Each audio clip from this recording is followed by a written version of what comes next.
time full of war, be peace. In a time full of doubt, just believe. Jesus is the light, let him shine through you and me. In a time full of doubt, just believe. In a world full of hate, be a light. When you do somebody wrong, make it right. Don't hide in the dark, you were born to shine. In a world full of hate, be a light. In a place that needs a change, make a difference. In a time full of noise, just listen.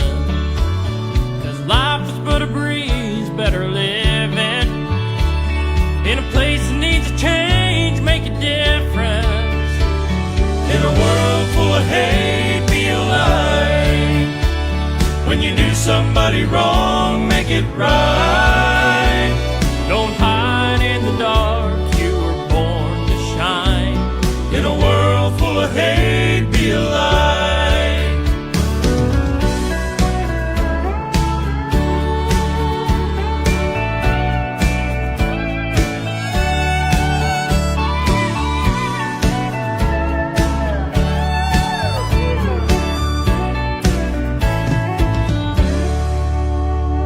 In this race that you're in, don't slow down. You only get one go around. Cross the finish line and hear the trumpet sound. In this race that you're in, don't slow down. In a world full of hate, be a light. When you do somebody wrong, make it right. Don't hide in the dark, in a world full of hate, be a light. Don't hide in the dark, you were born to shine. In a world full of hate, be a light. In a world full of hate, be a light.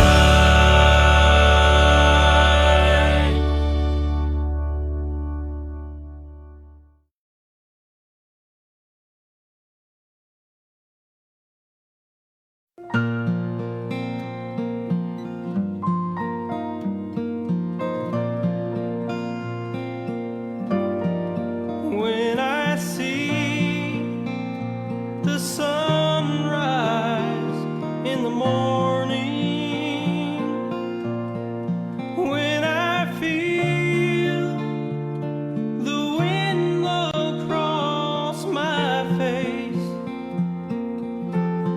and when I hear the sound of children playing, I know it's all part of God's amazing grace. And I believe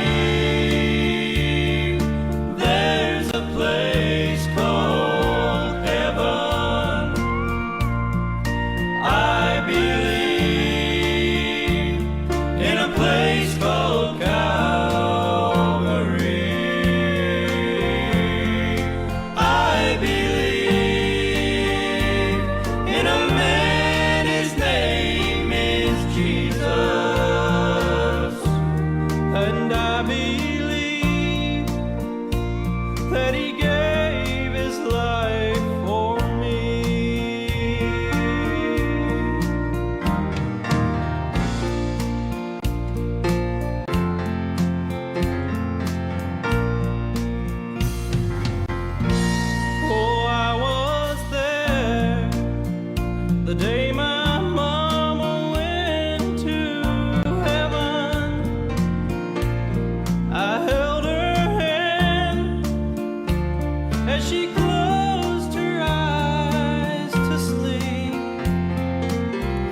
Blessed morning to each everyone. Magandang umaga po sa bawat isa. Good morning and I praise God for another opportunity that we had.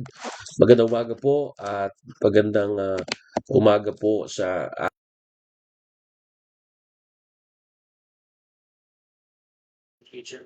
at salamat sa Panginoon na tayo po ay binigyan ng maayos na kapahingahan sa buong gabi at tayo po ngayon ay magpapatuloy. Well, we will continue our another episode here in Human every morning, and we talk about developing a strong faith to God in the life lesson of David. I believe the Lord will bless us this morning. Good morning po, wherever you are. May God bless you. Good morning, Brother Jobs.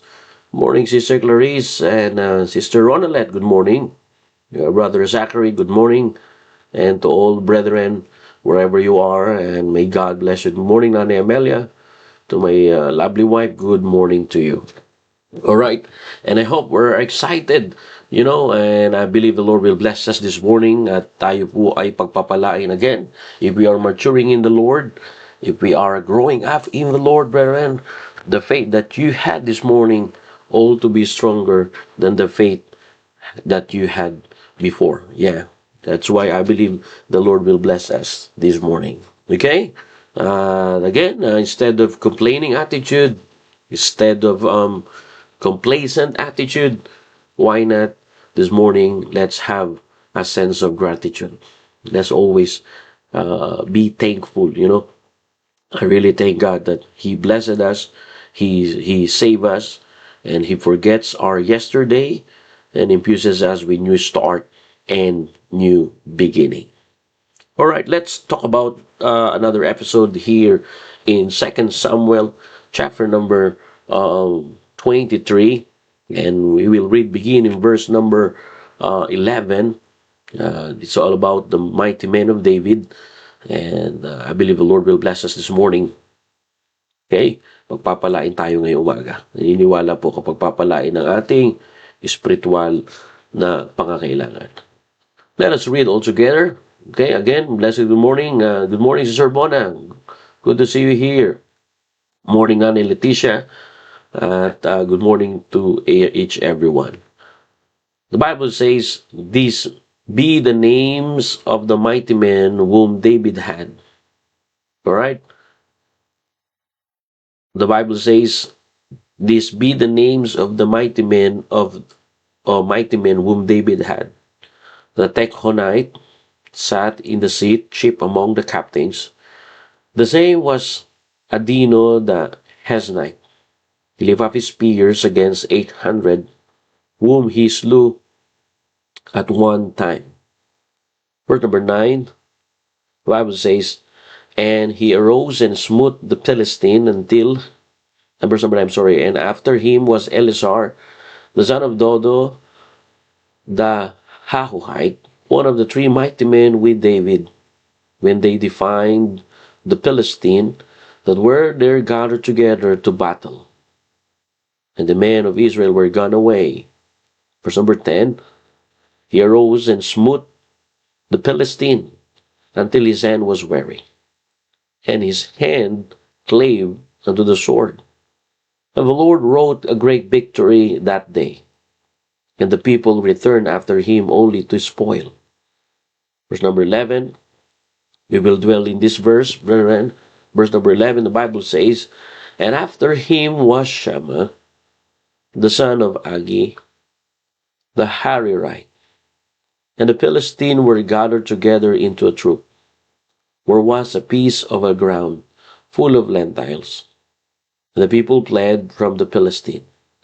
And verse number 12, "And he stood in the midst of the ground, and he defended it."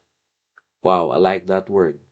The Bible says he stood, all right, the Bible says he stood in the midst of the ground and defended it. "And he slew the Philistine, and the Lord wrought a great victory." Amen. All right, let's come to the Lord. Tayo po ay mananalangin. Heavenly Father, we come to you in prayer. We bow our heart to thee, O God, this morning.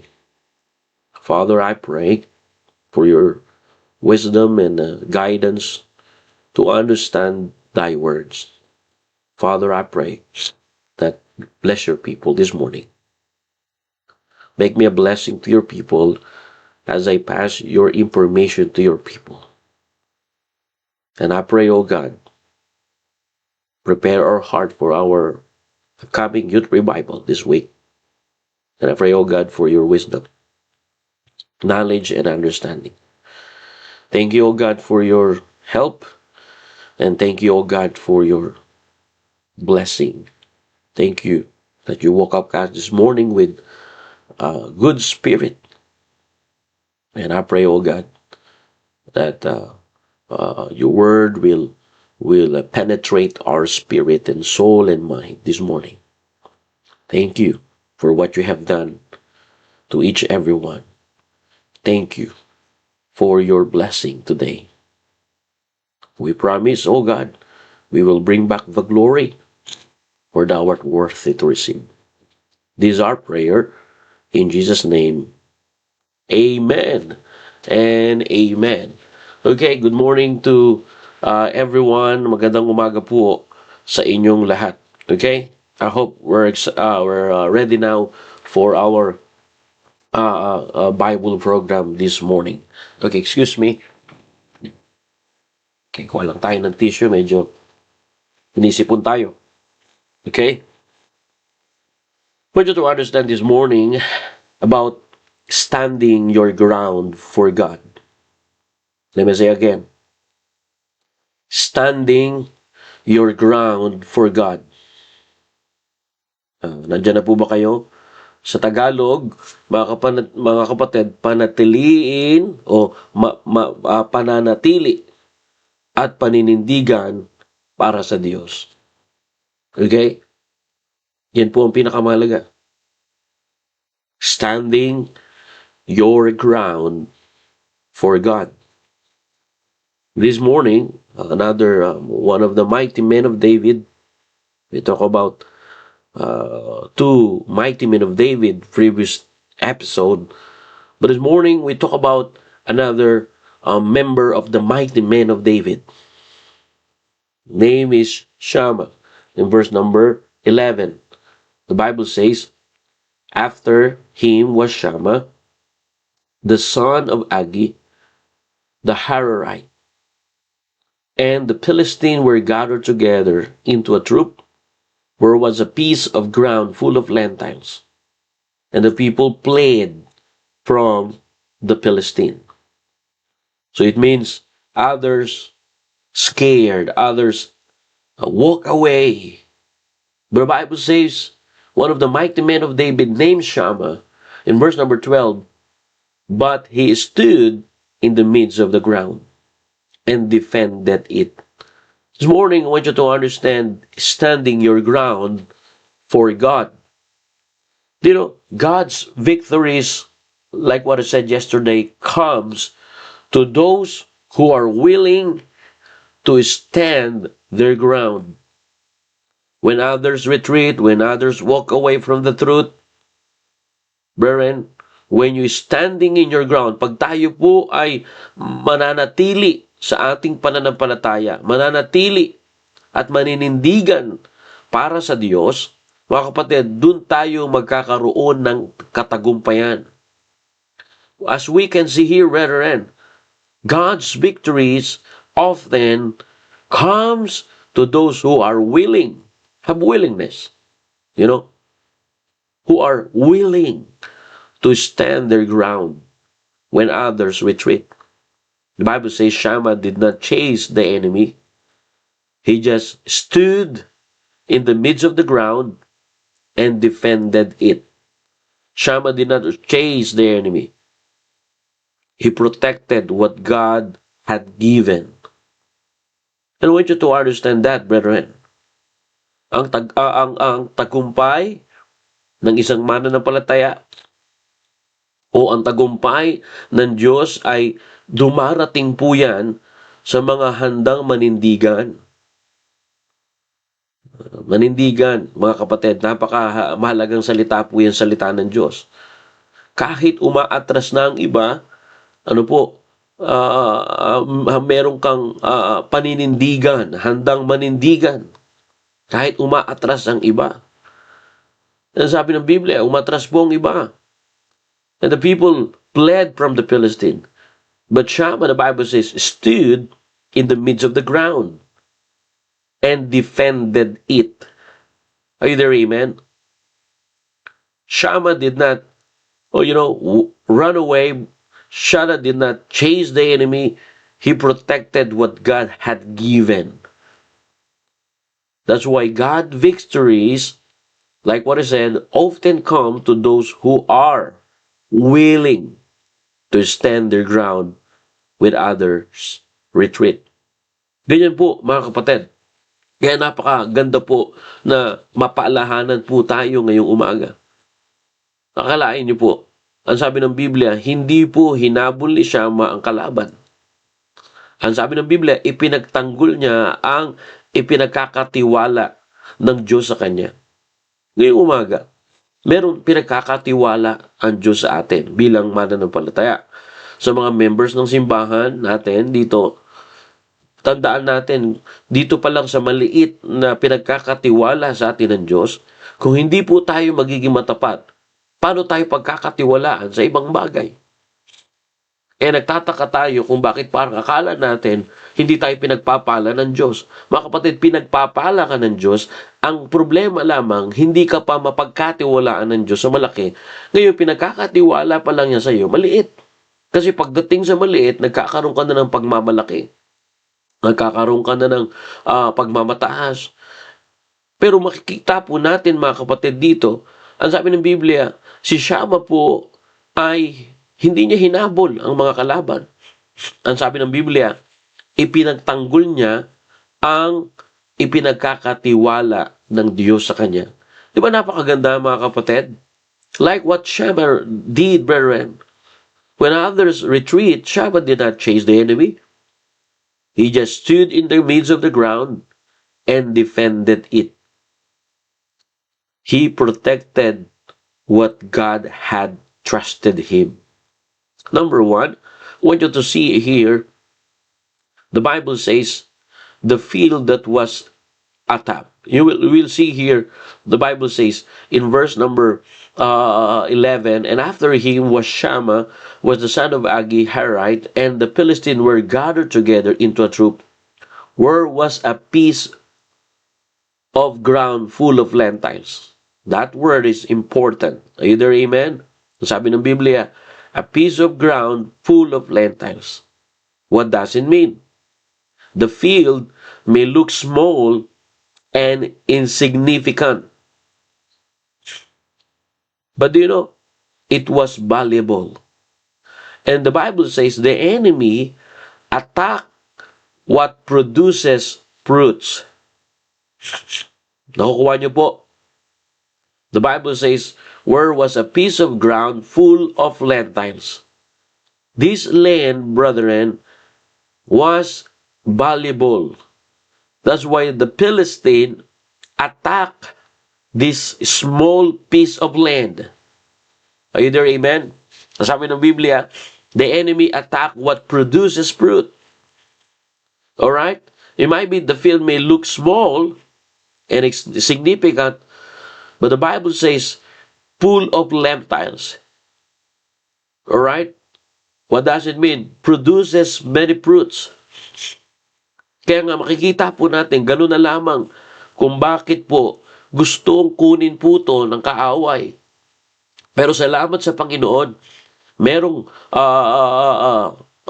mananampalataya na handang tayuan at handang ipagtanggol. Ano po? Itong lupain na ito. Kaya makikita nyo po, mga kapatid, na hindi dahil ito ay maliit lamang lupa, ay wala nang pakialam ito si Shammah. Pero sabi ng Biblia, ipinagtanggol niya po itong napakaliit. The Bible says, piece of ground. Mga kapatid, piece of ground. Okay? Mukhang maliit, sabi ng Biblia, at karaniwang bukid po siya, sabi ng Biblia, ngunit ito'y mahalaga. Bakit po inatake po ito ng mga Pilistino? Dahil po, ang sabi ng Biblia, ito ay may mga bunga. What does it mean, brethren? Listen to this. Protect your family. Protect your ministry. And learn to protect your spiritual life. Even others say it's not important. Brethren, protect your spiritual life. Are you there? Amen? Hello? May kausap na po ba ako? The Bible make it clear. The Bible says in verse number 11, a piece of ground full of lentils. And the Bible says, Shammah stood in the midst of the ground and defended it. Simple. Fundamental. So, it's so basic, brethren. When we apply this, brethren, it's just like, like a farmer guarding a small garden. Through, though it's not big, no, it feeds the family. The same, brethren. Parang magsasaka po yan na nagbabantay ng maliliit na tanim. Kahit maliit, ito naman nagpapakain sa pamilya. So ano pong ibig sabihin, mga kapatid? Makikita po natin dito sa salita po ng Diyos na tinayuan po ni Shammah yung pinagkakatiwala sa kanya ng Diyos. Pinagkatiwalaan siya ng maliit na lupain na doon pununtahan ng kaaway. Kaya nga, ano po yung ating poprotektahan? Protektahan natin yung ating family. Yan, madalas puntahan ni Satanas yan, mga kapatid. Ang gustong-gusto ni Satanas, mga kapatid, sumira ng tahanan. Ang gustong-gustong gawin ni Satan, sirain yung ating pamilya. That's why, protect your family. The Bible make it clear to all our brethren. I know we need to pay bills. I know we need to pay, our rents or mortgage or, that's why we need to work. But brethren, just let me remind you this morning, like what happened in this story, standing your ground for God. Do not allow your family influence, or don't allow your family, cultured pressure and become, become anti-God or anti-Bible. Protect. Okay? Guard. Like what Shammah did, guarding a small garden. Protect your innocent children. What I did last time, I bring Zachary in the place that he see and he can experience a life that pleasing God. We went to Philippines last week, and I bring my son. Of course, wife wants to come, but I said to wife, just help our brethren here in our church. I wanna bring my son Zachary, and I show him that there is a lots of people that love the Lord. There's a lots of people that love the Word of God. There's a lots of people that praising and worshiping God in a simple life. At least in his 10-year-old mind, in his innocent mind, when parents, it is important that your kids, bring them in the right church. Bring them in, in the place that influence them with the right doctrine. Our environment, brethren, to be honest with you, okay, it is not safe now When we allow our children in a school that don't believe in sovereignty of God, it is not safe. Kaya nga makikita nyo po, protektahan natin yan. Maliit pa lang ang family mo, maliit pa lang, konti pa lang kayo, ilan pa lang ang mga anak mo. Protektahan mo yan. Huwag mong aalisin kung saan siya makakakita ng pagkakilala sa Diyos. Nariyan na po kayo. Huwag mo siyang aalisin sa lugar, mga kapatid, na doon siya kikilala sa Diyos. The Bible says, Shammah stood in the midst of the ground and defended it. Okay? The field may look small and insignificant, but Shammah knew it was valuable. And the enemy attacked what produces fruits. But praise God, brethren, Shammah standing, brethren, in his ground for God. The same. Protect. Your family. Alright? Encourage your family to walk with the Lord. Napakaganda na matutunan ng pamilya natin na kilalanin ng Diyos. Kailan natin kikilalanin ng Diyos pagka may problema na? Kailan natin kikilalanin ng Diyos kapag may nangyayari ng hindi maganda? Minsan ganyan po tayo. Hello? May kausap na po ba ako? Minsan kinikilala natin ng Diyos pagka may problema na. Mga kapatid, ngayon, pwede mo nang protektahan ng Diyos. Pwede mo nang protektahan ng pinagkakatiwala sa iyo ng Diyos. That's why I encourage you, brethren, right here in the text, the Bible says, okay, a piece of ground full of lentils. Imagine. A piece of ground full of lentils.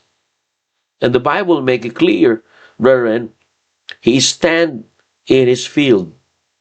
He depended what God has given him. Amen? Pinagtanggol niya yung pinagkakatiwala ng Diyos. So, pinagkakatiwala sa iyo ng Diyos, yung family mo. Alright? Mga kapatid,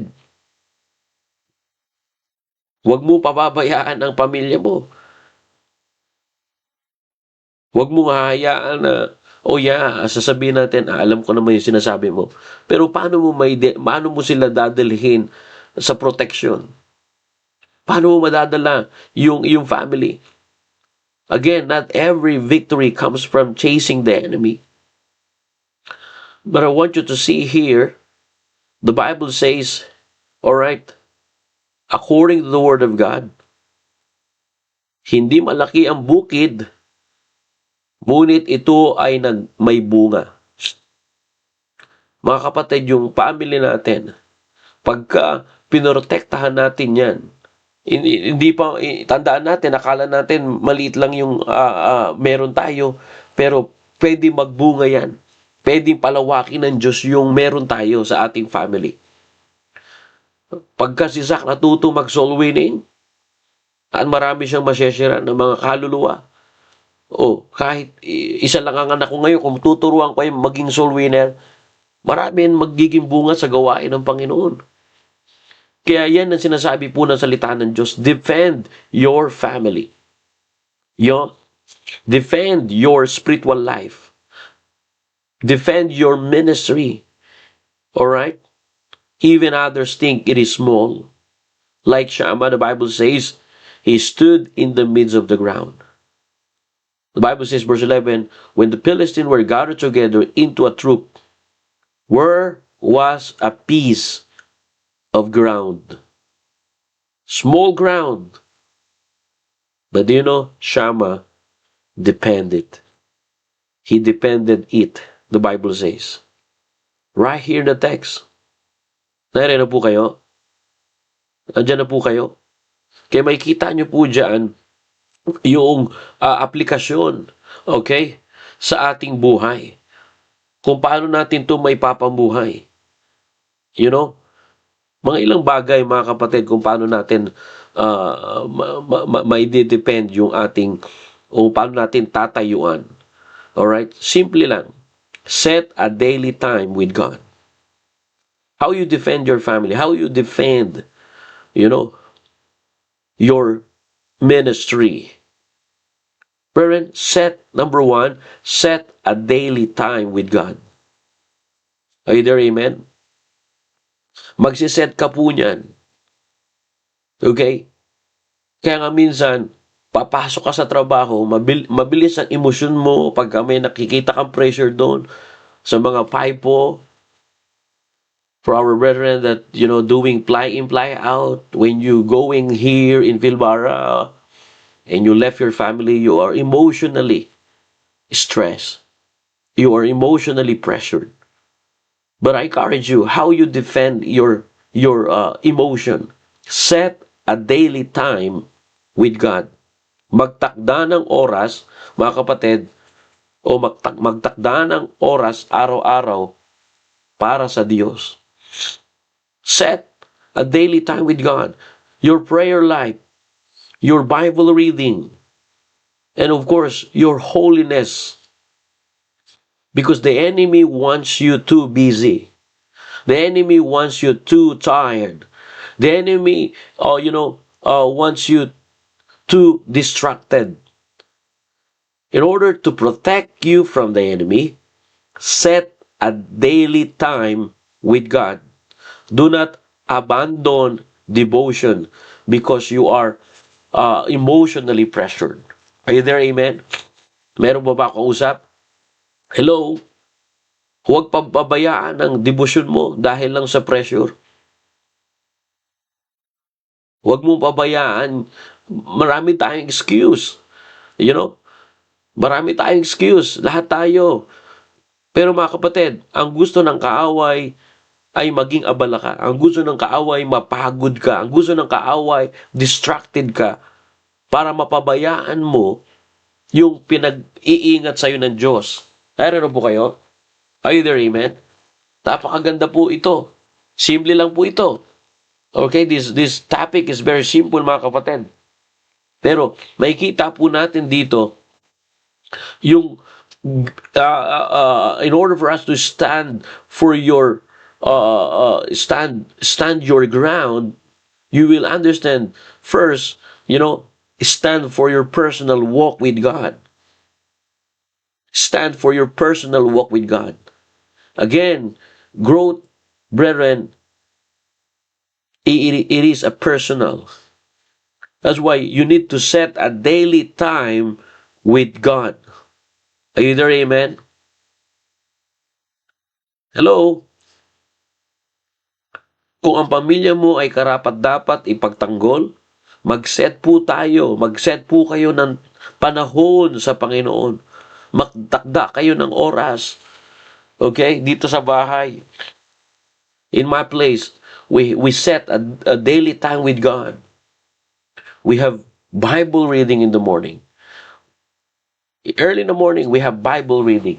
Before Zachary go to school, school start 8, 7 o'clock, we start, spending, reading the Bible, And then at night, we have memory verse.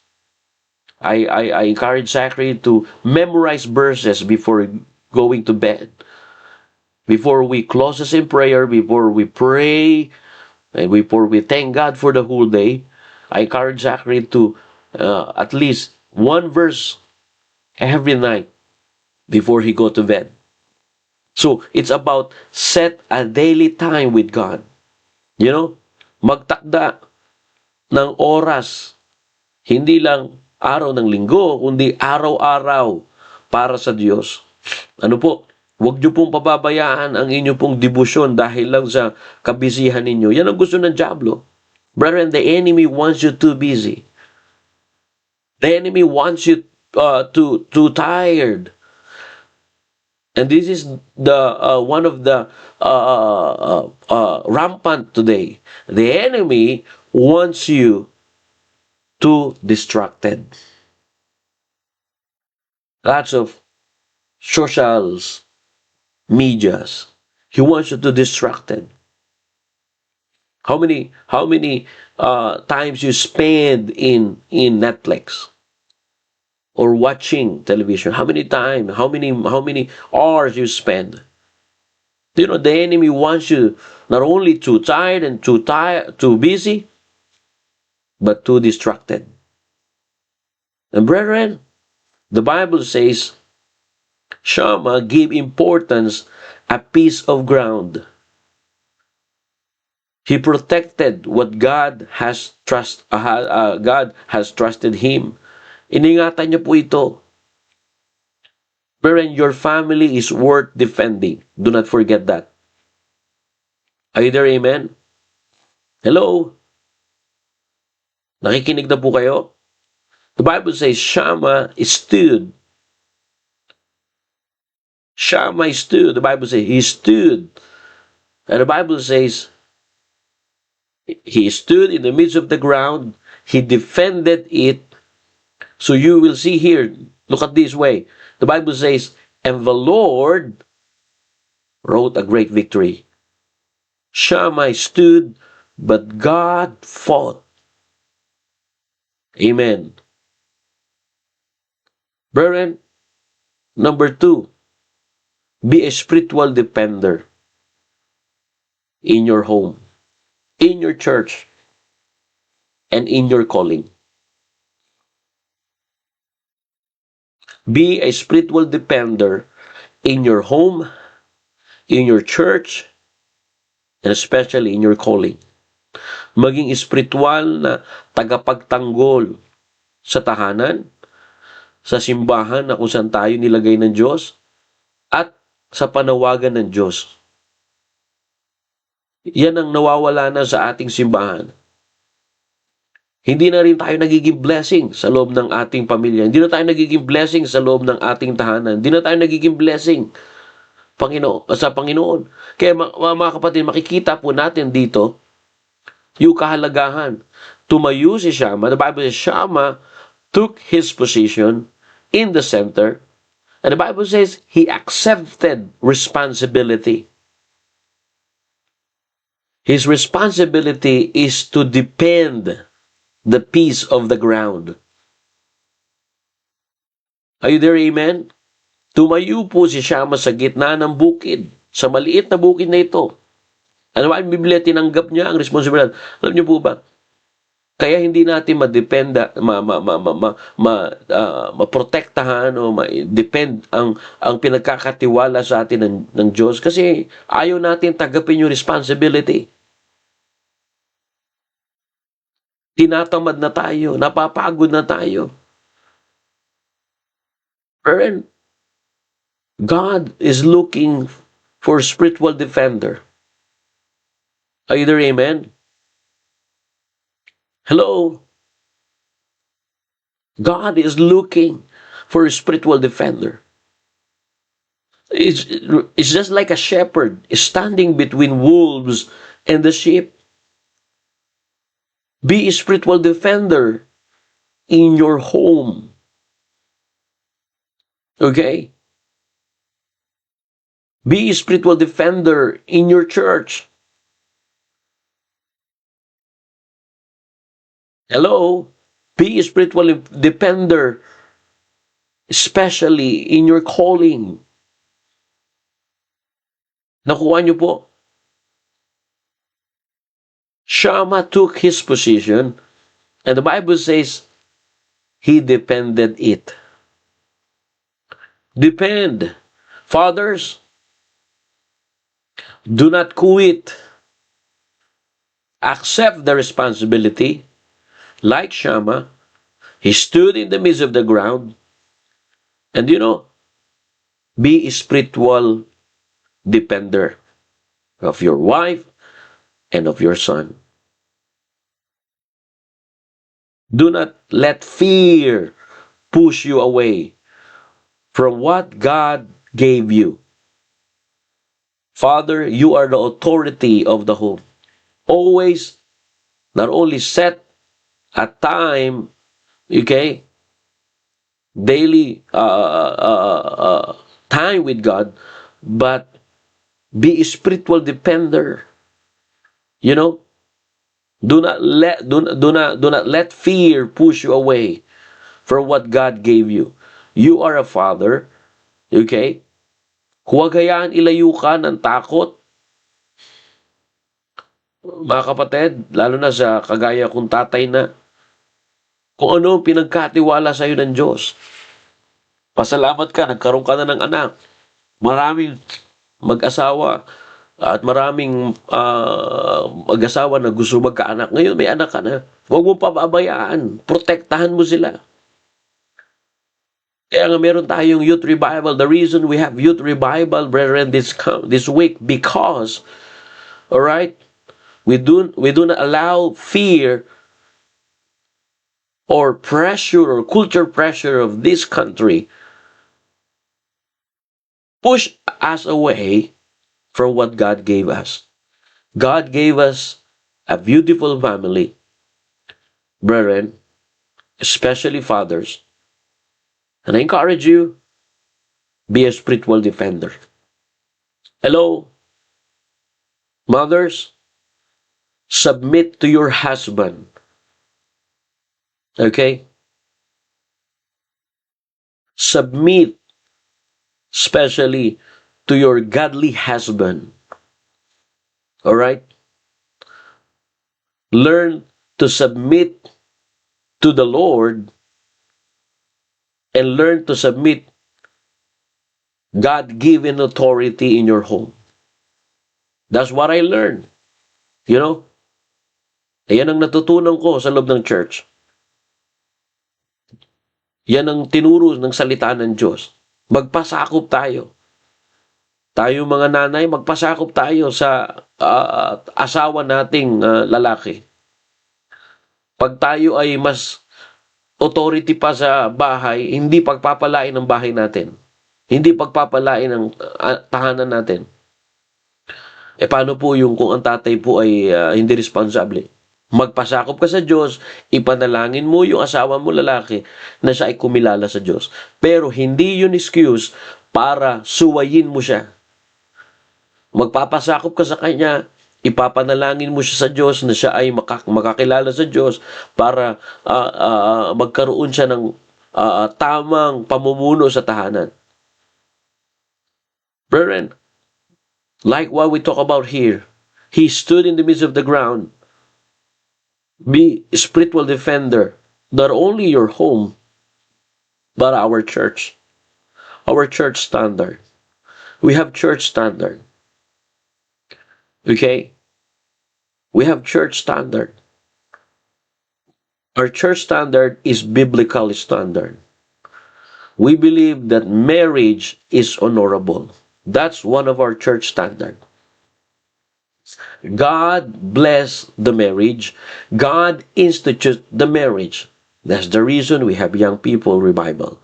That's the reason we have youth revival and youth evangelistic meeting. Because, to be honest with you, young people don't know about marriage. I thank God. I learned to repent. I learned to go back what the Bible says. And you know, it helps my marriage. It protect my marriage from influence. You know, brethren, marriage, you know, is instituted by God. That's why we must learn from the instruction of God about marriage. Yan ang ating pinag-aaralan sa church. Okay? Kaya nga sa simbahan, pinalalakas yung pagsasama ng mag-asawa. Meron tayo dito mga programa na palalakasin yung pagsasama ng mag-asawa. Hindi para sirain yung pagsasama ng mag-asawa, kundi palalakasin. Yan yung mga standard na meron tayo sa church. Marami pa po. Kaya nga, dapat maprotektahan natin yan. Maging espiritual na tagapagtanggol ng ating simbahan o tinuturo sa loob ng simbahan. Nakikita nyo rin po rito, sabi ng Biblia, papansin nyo rin po rito, the Bible says, he stood in the midst of the ground. Brethren, serve faithfully, even when unappreciated. Let me say again, serve faithfully even when unappreciated. Ministry can be tiring. People may leave or criticize or disappoint you, but don't abandon your calling. Serve faithfully even when unappreciated. We are in the ministry, right? Yes, I understand. Ministry can be tiring. And people may leave you, or people in our church may be criticize you or disappoint you. But church members, especially here in Newman and down there in Perth, our members there, don't abandon your calling. Darating ang kapaguran, nakakapagod ang ministeryo, may umaalis eh. Okay? May bumabatikos o nakakasakit pero may bumabalik din. Ngunit huwag mong iwan ang iyong panawagan sa Diyos. Serve faithfully even when unappreciated. Maglingkod ng tapat kahit walang papuri. Remember who called you. Alalahanin kung sino ang tumawag sa iyo. Doon mo ibabalik ang papuri. Are you there, amen? Hello? Remember who called you. God called you. Alright? That's why serve faithfully. Don't abandon your calling.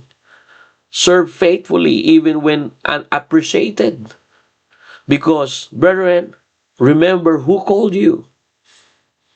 The omniscient God. The omnipresent God. You know? God is the one called you. And serve faithfully even when unappreciated. Naintindihan po? Marami tayong ganito sa ating church. Pagka hindi na napansin, pagka hindi na siya na, magpapakita ng, pagka hindi na napapansin, maglalaylo, mag-emosyon. Hindi maganda yan, mga kapatid. Maglingkod ka ng tapat kahit wala nakakakita. Maglingkod ka ng tapat sa Panginoon kahit walang nag-appreciate sa iyo. Maglingkod ka kasi ang Panginoon tumawag sa iyo, hindi naman yung tao. Ang naglagay sa iyo, sabi ni Apostle Pablo, ang naglalagay sa atin sa ministry. Sabi ni Pablo, nagpapasalamat siya na nilagay siya ng Diyos sa ministry. Sino po ba si Apostle Pablo nung siya ay hindi pa apostol? Siya po ay mamamatay tao. Siya po ay persecutors. Paul, before he became a servant of God, he was a persecutor of Christians. But he said, I thank God, Jesus Christ, who enabled me and putting me in the ministry. So, remember who called you in the ministry. That's why I encourage you, serve faithfully even when unappreciated.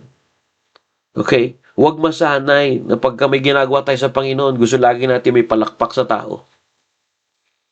Hello? Gawin mo lang yung gagawin mo. Okay, ito yung gagawin ko. Okay, para sa Panginoon, glory to God. Ito yung gagawin mo sa Panginoon. Gagawin mo para sa Panginoon. Nandiyan na po kayo. Hello? Yan po ang pinakamaganda, mga kapatid. Ay may bumabati ko sa iyo. Ay basta ginagawa mo para sa Panginoon yan. Hindi mo, tandaan mo, hindi mo kailangan idependa ka ng tao sa kapwa niya tao. Kasi alam ng Diyos kung ano laman ng puso mo eh. Tandaan niyo po yan. Hindi mo kailangan ng tao para i-depend ka sa isang tao din. Diyos ang magde-depend sa iyo.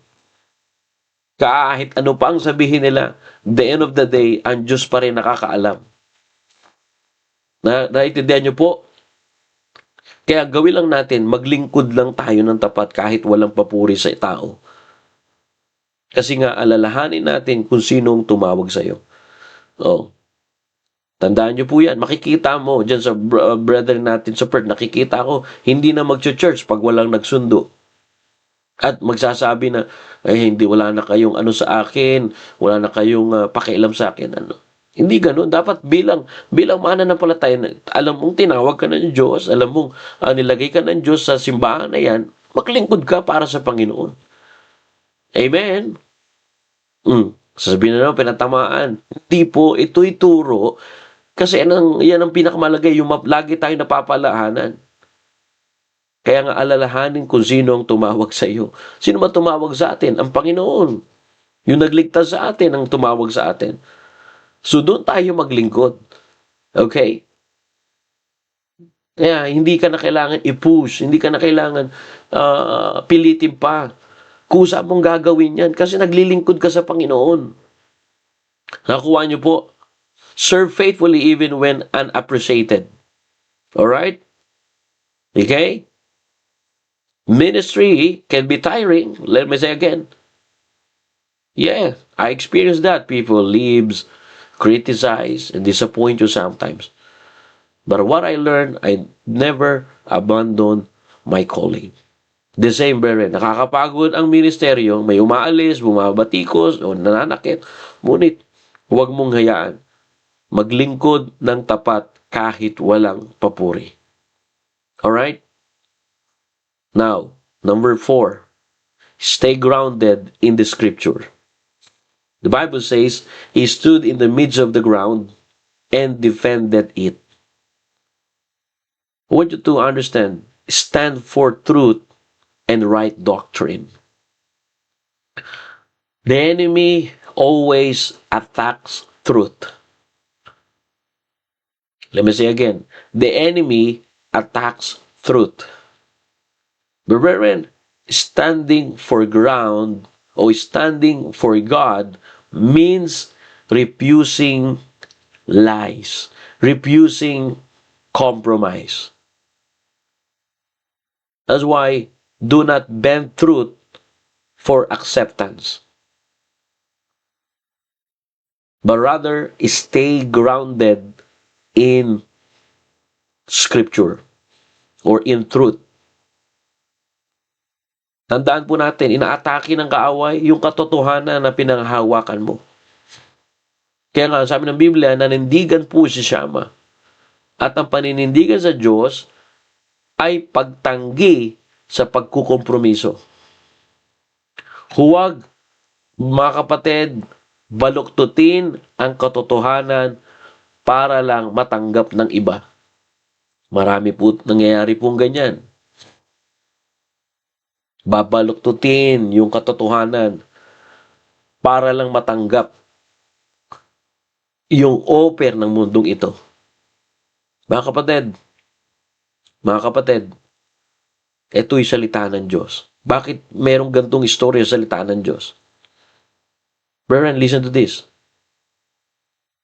Manatiling nakaugat sa katotohanan ng salita ng Diyos.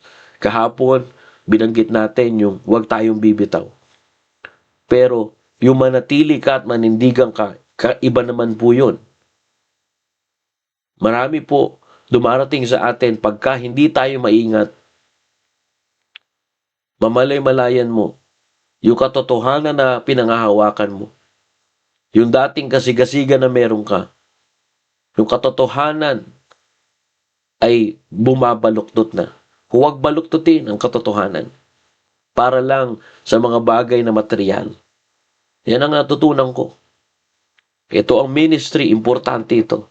Ito yung paglilingkod ko sa Diyos. Hindi ko pwede ipagpalit yan sa ano pa mang bagay. Ito ang pinakamahalaga. Kasi darating ang panahon, ang tatanungin sa atin ng Diyos, hindi yung kung ano meron ka dito sa lupa. Ang tatanungin sa atin ng Diyos kung ano yung ginawa mo para sa Kanya. Kung ikaw ay mananampalataya ngayon, inaanyayahan kita, ini-encourage kita. Again, remember, the Bible says the Philistines gathered together where was a piece of ground full of lentils. But Shammai stood in the midst of the ground and defended it. So what does it mean? The enemy attacks truth. But do you know, standing for God means refusing compromise. Amen? Napakaganda, mga kapatid. Napakaganda po ito. This morning, the Word of God is simple. This morning, the Word of God, show one of the mighty men of David, Shammah, stood, stand firm. And the Bible says, according to the Word of God, took his position in the center. And the Bible says he accepted, the Bible says, responsibility. And the scripture says, according to the Word of God, he defended it. He defended it. The same, brethren, not every victory comes from chasing the enemy. Some victories come from standing your ground. Are you there, amen? Shammah did not leave his field. He defended it. And God honor his standing. God honor his stand. Amen? Hindi lahat ng tagumpay ay galing sa paghahabol. May tagumpay na dumarating dahil sa pananindigan. Yan po ang sinabi ng salita ng Diyos. Stand your field. Defend what God has given you, brethren. Stand your ground. And trust God to fight for you. Alright? Shammah stood, but the Bible says, the Lord gave victory. One thing that we can get also here, obedience releases God's power. Tumayo si Shammah, ngunit ang Diyos ang nagbigay ng tagumpay. Kaya kapag tumatayo tayo na naninindigan tayo, yan po, mga kapatid, naglalabas yan ng kapangyarihan ng Diyos. Be defender of truth. Amen? Be defender of truth. Do not follow the crowd. Alright? Do not follow the crowd away from God. Stand firm even you are alone. Amen? So I hope this morning it reminds us. This morning, simple. Madaling intindihin. Panatiliin o pananatili at paninindigan para sa Diyos. Is standing your ground for God. Amen? So tomorrow, we will expound this story. But I just give you the introduction of life of Shammah. My question this morning, are you willing to stand your ground? Are you willing, brethren? Be defender. Okay? Always set a time with God. Yan lang ang pinakamahalagang maalala nyo ngayon. Yan ang paalala ng Diyos ngayong umaga. Huwag natin sayangin yung oras natin ngayong umaga. Huwag natin hayaan na tayo ay walang nakuha ngayong umaga. And this morning, I want you to understand here, not only set a daily time with God, not only be dependent of your spiritual life, your church, your calling, but it is important also, brethren, serve faithfully, even when unappreciated. Because remember who called you. And obedience releases God's power. Stay grounded, brethren. Do not bend truth for acceptance. Amen? So, this morning, what field has God entrusted to you that you must not abandon? Ano yung pinagkakatiwala sa iyo ng Diyos na hindi mo dapat iwan? Ikaw po nakakaalam niyan, mga kapatid. Kaya nga, huwag kang sumuko agad eh. Huwag sumuko agad. Don't quit too early. Keep standing until God moves. Magpatuloy hanggang makita mo yung pagkilos ng Diyos sa buhay mo. Kahit walang nakatingin, walang nag-appreciate, tuloy-tuloy. Yan ang pinakamahalaga. Yan ang tunay ng naglilingkod. Yan yung tunay na nade-develop na yung pananampalataya mo sa Panginoon. Tandaan natin, don't forget, brethren, victory did not come immediately. It came after standing. Let me say again, victory did not come immediately. It came after standing firm for God. God rewards endurance. Amen? God rewards endurance. Pinagpapala ng Diyos ang nagtitiis at dumadating ang pagpapala sa mga naninindigan para sa Kanya. Keep standing, brethren, until God's move. Let's pray. Heavenly Father, thank you for reminding us again. Thank you. Thank you for reminding your people that we need to set a daily time with you. How we stand our ground for you, O God. We should first stand for our personal walk with you. And to have personal walk with you, we need to set a daily time with you. Our prayer life, our Bible reading, and because the enemy wants us too busy. Enemy wants us distracted. And not only that, your word teaches us to be depender of our spiritual life. We need to depend our calling in our family. And not only that, you teach us also this morning that we serve you faithfully even when unappreciated. And you teach also through your word that we do not bend truth, but we need to stay grounded. Standing for you, O God, means refusing compromise. Because the enemy attacks truths nowadays. And I pray this morning, speak to your people. Holy Spirit of God, guide us in all truth. Convict, convince, and comfort your people. That's all I want, oh God. Please, guide us. Thank you, Lord, for your wisdom this morning. Thank you, Lord, for heavenly wisdom from your word. Thank you for the knowledge from your word. And Lord, give us extra strength today and give us excellent spirit today. We honor you and we glorify your name.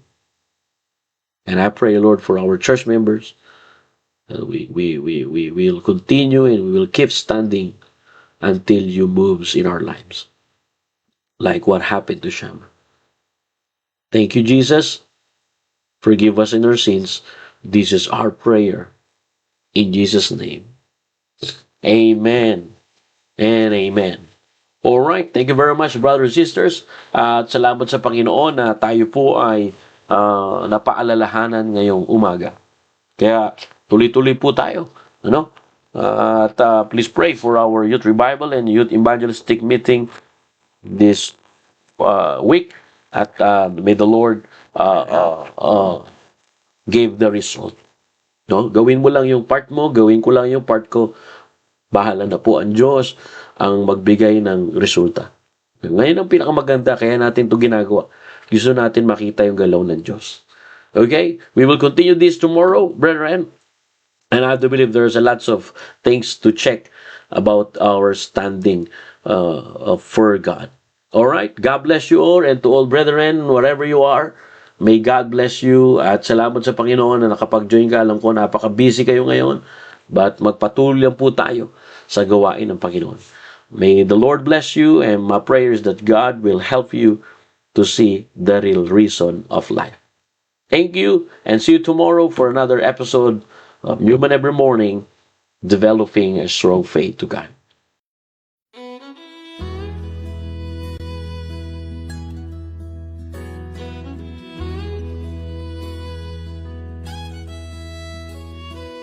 Preacher got up and said, stand to your feet. We'll start with a prayer. If you have a need, let it be heard, saints, let it be known.